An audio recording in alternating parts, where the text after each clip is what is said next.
Bem, pessoal, bom dia, boa tarde, boa noite. Hoje, aqui no estúdio do Pode Expressar, eu estou recebendo a minha amada irmã Nise, o meu amado irmão Josué e a jovem irmã Simone Guedes. Esse vídeo hoje veio através de um comentário feito no canal de Josué Augusto pela irmã Maria Guedes. A irmã Maria Guedes, inclusive o Josué leu aqui, nesse espaço, o relato dessa senhora, que também é evangélica da Assembleia de Deus, e ela relatou um caso que nos intrigou muito. E, logicamente, através de contatos telefônicos, a pessoa, no caso, a vítima daquele relato, que também faz parte da Assembleia de Deus, é membro da Assembleia de Deus, nos procurou e confirmou que tudo aquilo, naquele relato, seria verdade.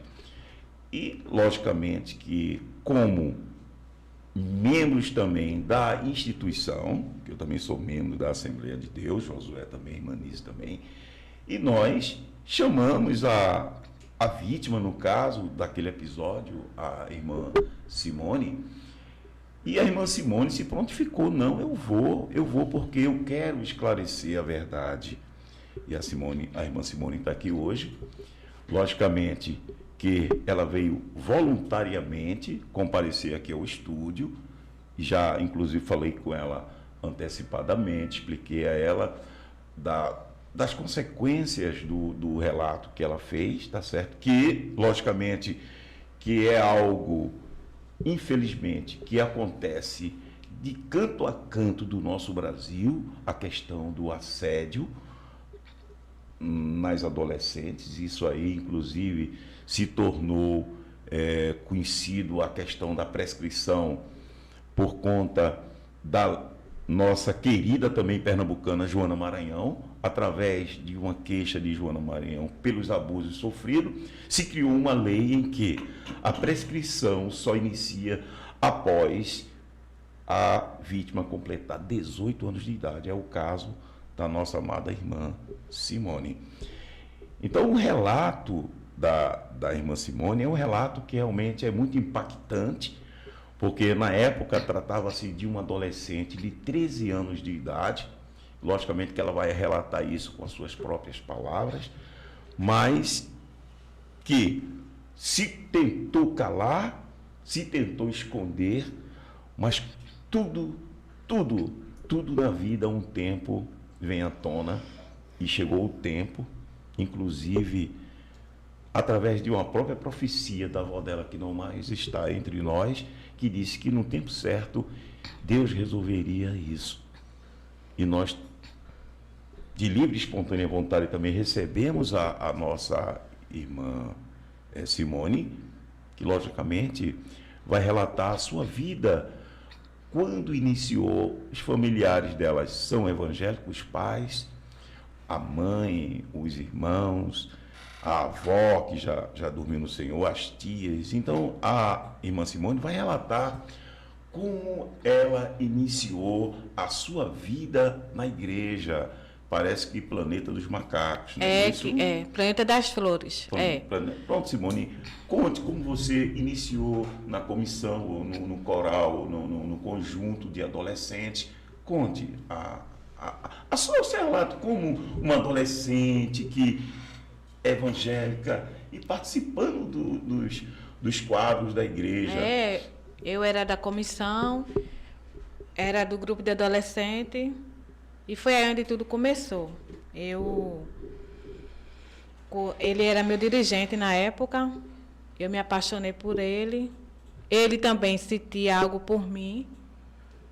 Ele era casado e fiquei com ele, né? Na época eu era adolescente, eu não pensei direito e tive relação com ele, tive um relacionamento com ele. Eu tinha 13 anos, fiquei com ele até uns 17 anos. Foi que quando eu descobri que a esposa dele estava grávida da segunda filha, que ele dizia a mim que não tinha nada com ela, só morava na mesma casa, mas não tinha. Aí foi que quando a ficha caiu, né? Eu chamei os líderes da igreja, eu confessei o meu pecado, e foi aí que ele negou que eu estava caluniando ele. E ficou por isso mesmo. Até hoje... Então, Simone, para só esclarecer ao pessoal que está nos ouvindo, essa pessoa que você se refere, você poderia citar o nome dele todo? Enéas Alves. Enéas Alves. Por acaso o Enéas era o seu dirigente? Era meu dirigente no conjunto, né? Isso. Adolescente, era. Você tinha 13 anos quando participava. Era. Ele, você afirmou, ele era casado. Era casado, tinha a família dele, tinha uma filhinha. Tinha. E você no conjunto, você juntamente com ele iniciou um relacionamento. Era. Você com 13 anos. Eu te pergunto, Simone, mesmo ele sendo casado, mesmo você sabendo que ele era casado, você era uma adolescente. Você não tinha discernimento para esse tipo de coisa. E você pode afirmar com suas palavras que durante esse período, você com 13 anos, você teve intimidade. Logicamente, ele não vai falar aqui, mas você teve intimidades sexuais com ele? Tive. Pronto, nessa fase. E daí, você permaneceu com esse relacionamento, indo para a casa dele. Ia para a casa dele. Você tinha esses contatos na casa dele, na própria casa dele, quando a esposa dele não estava. Era. Correto? Correto. Então, na casa dele, você manteve essas intimidades com ele até chegar ao ponto da esposa dele, juntamente com ele, contratar você para cuidar da filhinha do casal. Passei um tempo lá, trabalhava lá. E saí por conta que a esposa dele já vinha desconfiando, né? E falou com a minha avó que não queria mais eu lá. E ele não queria deixar que ela me tirasse. Aí foi um certo dia que minhas tias foram me buscar. E ele estava lá comigo. E ele se revoltou porque não queria que eu saísse de lá, né? Mas mesmo eu saí de lá, a gente continuou um relacionamento. Esse episódio que você relatou, a sua tia Maria Guedes, no relato que ela fez no canal de Josué, ela disse que fragou você com a camisa dele nua após um contato que teve com ele. Não é isso? Verdade. Então, você confirma isso. Pronto, porque ela disse que sustenta essa palavra. Foi porque ela lá, ela e minha outra tia. Para pegar você, tirar você, porque você vivia o tempo todo lá. O tempo todo. Pronto, então, diante disso, diante desse relacionamento, ele em nenhum momento assumiu que violou você. Pelo contrário, disse que você estava o caluniando. Disse que eu estava caluniando. E a única coisa que eu queria é que ele falasse a verdade. Só isso? Só isso, a única coisa que eu queria. Em nenhum momento ele... Não. Parece-me que sua tia levou isso ao conhecimento da direção da igreja. E sua tia disse com certeza, eu assumo aqui. Eu era o advogado da época. Quando ela falou, eu tentei me lembrar, porque ela disse que eu estava no momento, mas eu não estava. Eu recebi uma ligação da igreja, na época eu era advogado, dizendo, olha, tem uma irmã aqui, nervosa, gritando, esculhambando, gritando aqui, umas coisas aqui que... Aí disse o episódio. Eu digo, aí disseram para mim, mas também, doutor, isso é calúnia. Disseram para mim, é calúnia? Eu digo, olha, veja bem, se é calúnia, chame a polícia, porque eu estava no escritório trabalhando, eu não podia chegar lá. Então eu digo, chame a polícia, porque a polícia vai tomar as providências.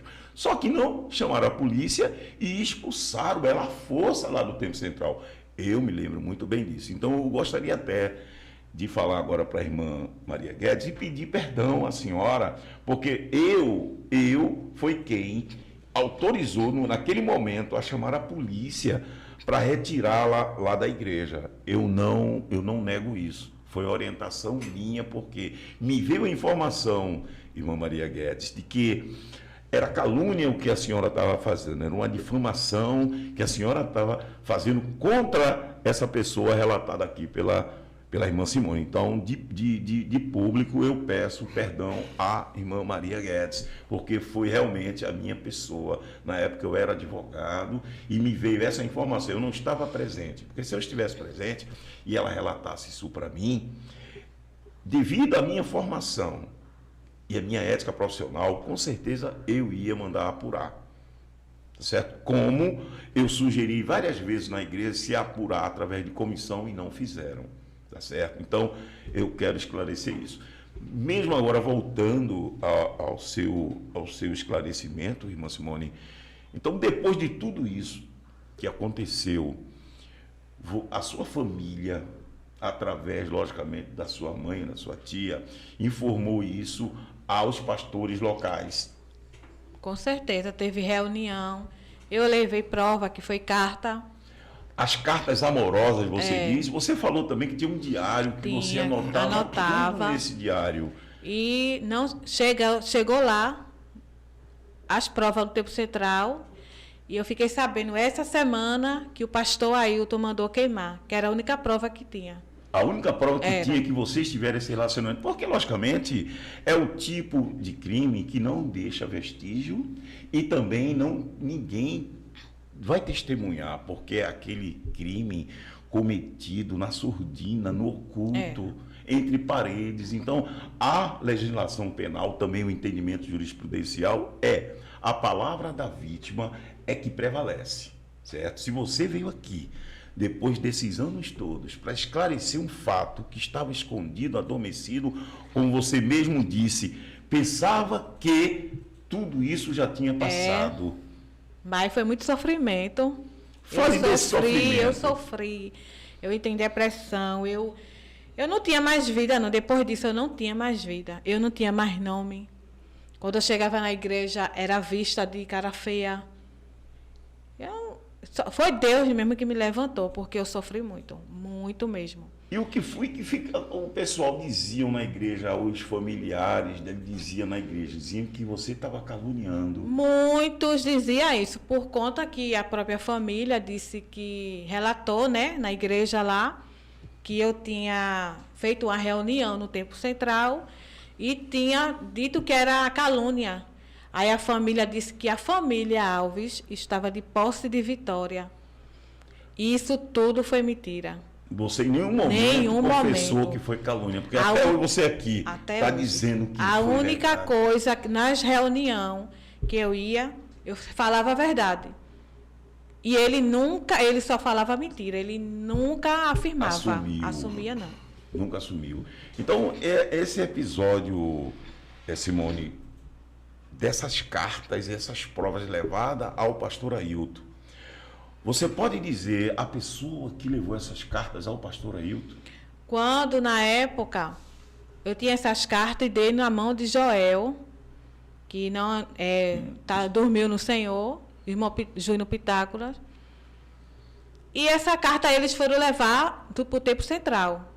E daí diante, não viram mais essa carta. Aí eu fiquei sabendo essa semana, pelo Júnior Pitágoras, que eles queimou essa carta. No caso, sob autorização do pastor Ailton. Foi. O pastor Ailton pediu para eles queimar a carta, porque era a única prova que tinha, né? Já pensou que coisa terrível. Então, veja o resgate de tudo isso, porque você foi vítima, você era um adolescente, você sofreu abusos de uma pessoa adulta. Eu podia estar com 50 anos, 100 anos, mas eu ia vir me defender, porque foi um fato que aconteceu. E eu fiquei como mentirosa, como caluniadora. Inclusive, você relatou aqui pra gente que as pessoas ficam dizendo, essa irmã aí, ela é... Oxe, onde eu chegava eu não tinha amiga, não chegue perto dela porque ela gosta de tomar marido dos outros. Eu era muito caluniada, muito caluniada. Eu sofri muito. Na própria igreja eu sofri muito. Então, irmã Simone, seu relato é um relato profundo, contundente, porque trata-se de um ambiente religioso, de um ambiente que jamais poderia acontecer esse tipo de coisa. Porque, olha, quem tem filha adolescente sabe a gravidade disso. Sabe que tem gente aí fora que não passa a mão por cima porque é muito grave. Uma adolescente ser violada dessa forma por uma pessoa adulta que tinha poder de comando sobre você. Ele era o seu dirigente. Ele jamais poderia violar seu corpo, a não ser proteger. Ele fez o contrário. Ele violou, abusou. E você hoje vem aqui falar, porque Deus te deu essa segurança de você vir hoje relatar esse fato que envergonha a todos.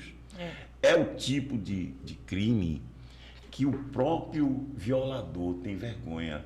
Ele não assume, ele nega, porque é um crime, Josué, que a própria sociedade repudia. Ninguém aceita, por mais... Ninguém aceita.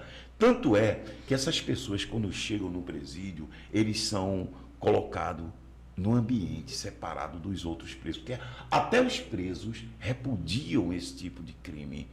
Eu conheço vários fatos, porque não se pode fazer isso com as nossas crianças. Até hoje, Josué, eu tive relato, não vou mentir, de pessoas aqui na Mata Sul que tinham um presbítero que pegava no seio das adolescentes. Eu fiquei indignado.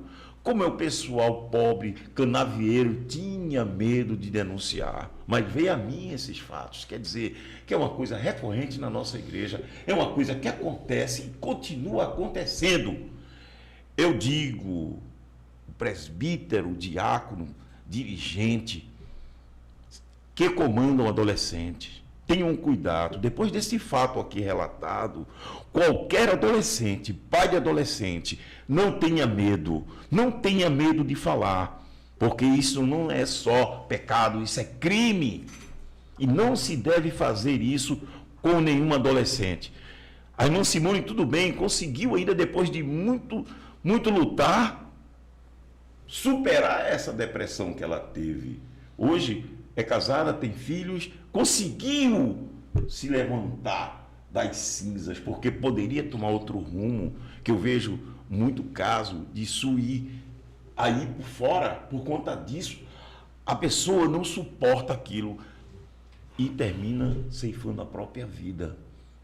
Tem relatos disso, Simone, eu não vou negar para você, mas graças a Deus que você foi forte. E também a tua avó, a tua mãe, a tua tia, não passaram a mão por cima.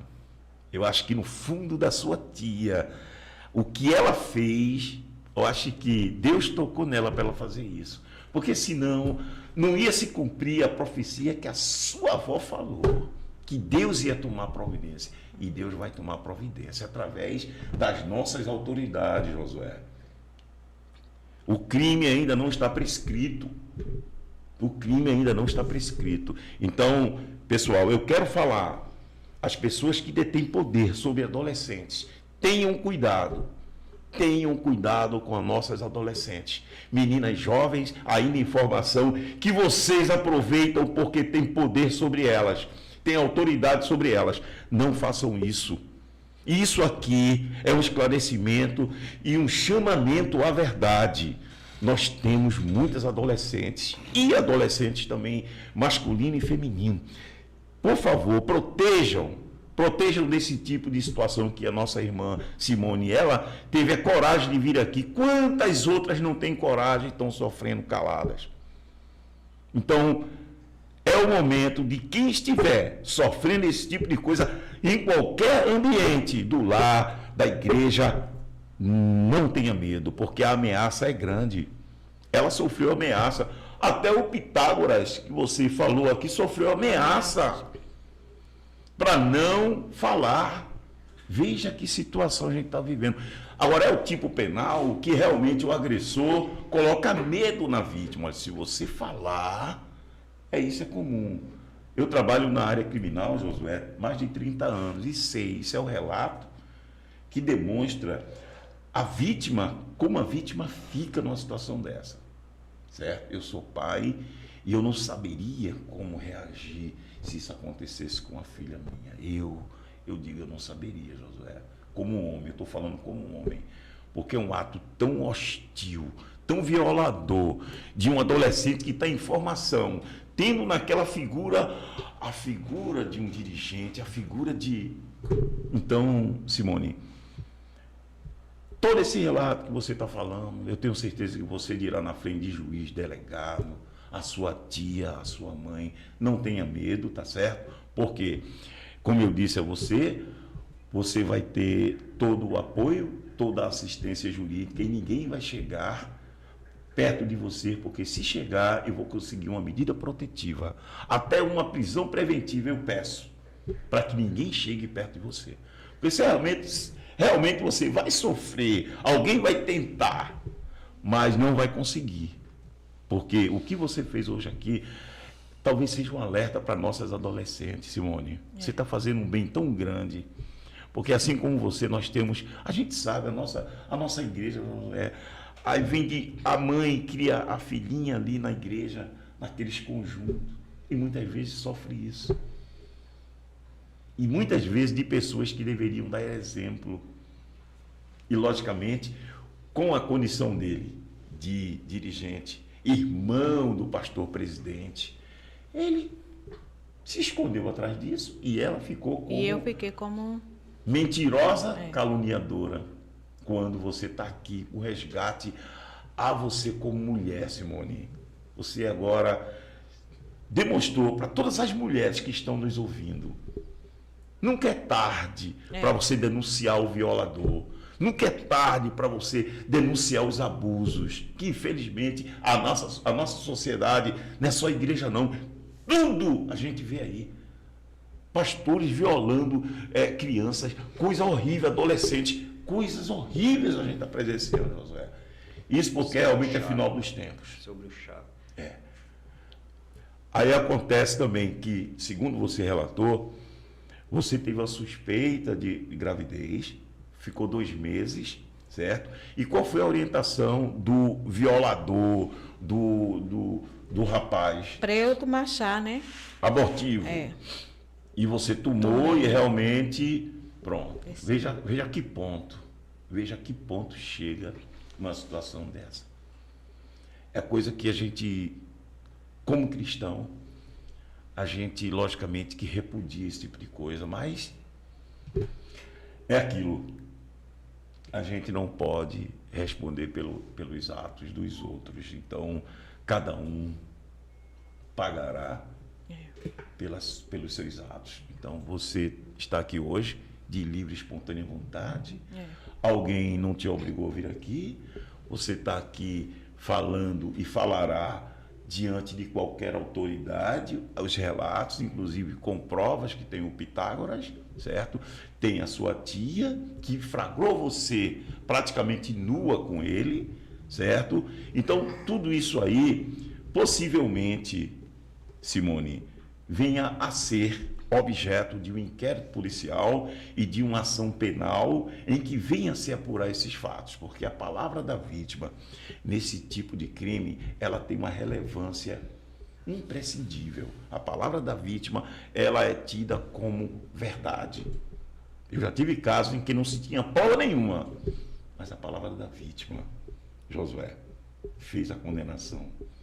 Porque o criminoso, ele pratica o crime pensando que ninguém vai ver, ele vai coagir aquela vítima, vai deixar a vítima sem força, sem poder dar um grito, aí ele pronto, vira presa fácil.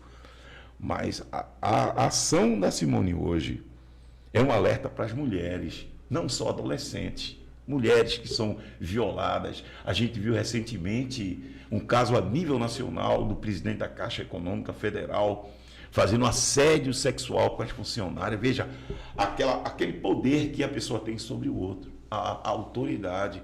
E ele se aproveitava disso e praticava os abusos. Veja, mulheres formadas, concursadas, mas como dependia do emprego, veja que coisa horrível. Como a mulher sofre, Irmanize, na nossa sociedade. Veja que tipo de coisa. Um caso desse, que agora está se contando, está aparecendo. Veja, Simone, que situação. Então, você é uma voz, Simone, e não vai ficar uma voz única, porque outras vão se despertar também para falar. Você está entendendo? Porque quando a mulher cala, ela fica pequena. Mas quando ela fala, ela cresce. É o empoderamento da mulher. Então, Josué, essa é a situação que a gente sofre na nossa sociedade e eu não sei até quando, meu Deus, que o homem vai olhar para a mulher dessa forma, como um objeto que ele possa usar, depois descartar e jogar fora. Essa situação na Caixa Econômica, essa situação que a gente vê de dia a dia na mídia, aí, a violação de adolescentes, de mulheres, que se submetem muitas vezes a isso com medo. É isso que o agressor faz, ele coloca medo na vítima. Então, Simone, eu quero agradecer por você vir aqui espontaneamente falar sobre isso, tá certo? Logicamente que você vai ter a devida, você nos procurou para também ter essa devida assistência jurídica, tá certo? A gente vai dar essa assistência jurídica a você, tá certo? Você vai manter contato diretamente com o Josué, comigo, ou com o Giovanni. Você pode nos procurar, tá certo? A gente não vai deixar você só, porque isso aqui Deus está permitindo para que outras adolescentes, que talvez os pais estejam com medo de denunciar, como eu já tive notícia de pastores, veja bem, pastores, que praticam esse tipo de coisa.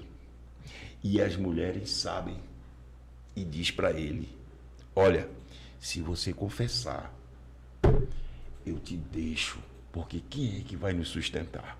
Veja que coisa absurda. Pastores, Josué, não é um só não. E quem me disse foi o pastor lá de dentro, irmãos, lá de dentro, que, logicamente, eu tenho muitos amigos lá dentro, e eles me passam isso. Veja bem, pastores praticando, lá no púlpito, cortando pão, tomando vinho, dessa forma. E você relatou também que ele obrigava você a tomar ceia. Era. Você mesmo estando em pecado.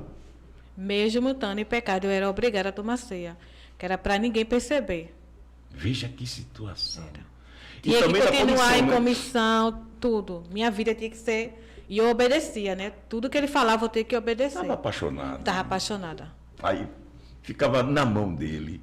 Tomava ceia, Mesmo em pecado. Que situação. Era. Mas eu acho que nessa situação, Deus, ele não ia deixar isso ficar impune. Porque a sua avó não está mais aqui. Mas a sua tia e sua mãe estão. Então elas estão, talvez vão nos assistir, vão dizer, poxa, por que eu não apoiei minha filha naquele momento? Por que eu não socorri? Porque eu não abracei? Né, Josué? Que é um momento de dor, uma adolescente. E enfrentar o que ela enfrentou, depressão, depois abandonada, como caluniadora, como mentirosa. Veja como é fácil. É aquela questão. Quando a mulher adulta foi pega, cadê o homem? Queriam jogar pedra nela. É o que fizeram com você, Simone. Jogaram pedra em você. Mas Jesus não vai deixar essas pedras baterem em você, como não deixou você estar aqui inteira. Amém. É mãe, é esposa, o resgate da sua fé. Está entendendo? Porque hoje a gente vive um tempo que essas pessoas que jogam pedras, se Jesus viesse hoje, jogariam pedra em Jesus também. Não é jogariam pedra em Jesus. Porque hoje a gente está vendo essa coisa terrível hoje.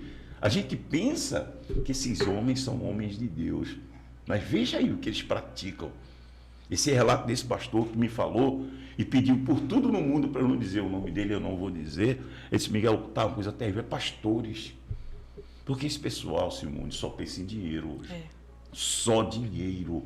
Você não vê a verdadeira pregação do Evangelho. E quando vê, é naquelas igrejinhas bem distantes do interior. Ali você ainda tem simplicidade. Mas aqui, por aqui, não se tem isso.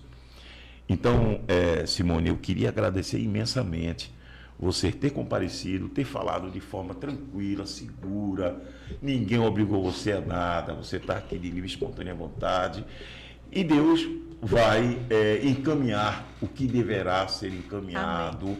E tudo também vai ser encaminhado para as autoridades. Isso aí a gente não pode esconder, porque a partir do momento que você fala aqui, a gente tem que tomar as providências jurídicas também, Josué. Tá certo? Então, eu quero agradecer imensamente o seu comparecimento, o seu relato. E vamos esperar agora os próximos passos. Se alguém chegar, veja bem, se alguém chegar perto de você, seja parente, seja o próprio agressor, por favor, me ligue. Pode ser qualquer hora, me ligue. Se o meu telefone não estiver ligado, deixe uma mensagem, porque eu saberei tomar as providências cabíveis, tá certo? Tá certo. Para ninguém chegar perto de você, porque vão chegar. Se não chegar perto de você, vão chegar perto de parentes, para tentar fazer com que você negue tudo isso que você falou. Você está entendendo? Então, chegou o tempo do seu resgate. Chegou o tempo de você dar essa respirada. Chegou o tempo de você também ser um exemplo para não acontecer com as outras jovens, que você sabe, a nossa igreja tem muitos adolescentes, criancinha que vai ali, olha, e cresce com aquela obediência e chega a acontecer esse tipo de coisa. Então, você é um exemplo hoje para mim e para a irmã Nise e para todas as pessoas que estão nos assistindo, principalmente as mulheres e adolescentes. Você é um exemplo. Eu acho que você, nesse momento, Simone, está representando tantas meninas e mulheres que você nem imagina. Porque esse vídeo vai alcançar o mundo. Esse vídeo vai ser colocado no canal O Voo da Coruja, do meu amigo Hafner. E isso vai alcançar o mundo. E as mulheres vão olhar para você e vai dizer assim, Simone, você me representa. Porque você teve coragem, Simone. E muitas não têm, Josué. Muitas não têm. Então, Simone, eu agradeço imensamente. Peço a Deus que você continue forte, seja essa mulher corajosa, como exemplo da sua família, para os seus filhos, tá certo? Amém. Que você, posso dizer, você representa muito bem as mulheres. E eu agradeço a Deus por isso. E eu agradeço tudo isso. Eu peço, pessoal, que se inscrevam no canal e vejam o relato da nossa corajosa, eu posso dizer assim, irmã Simone Guedes. Obrigado a todos. Amém.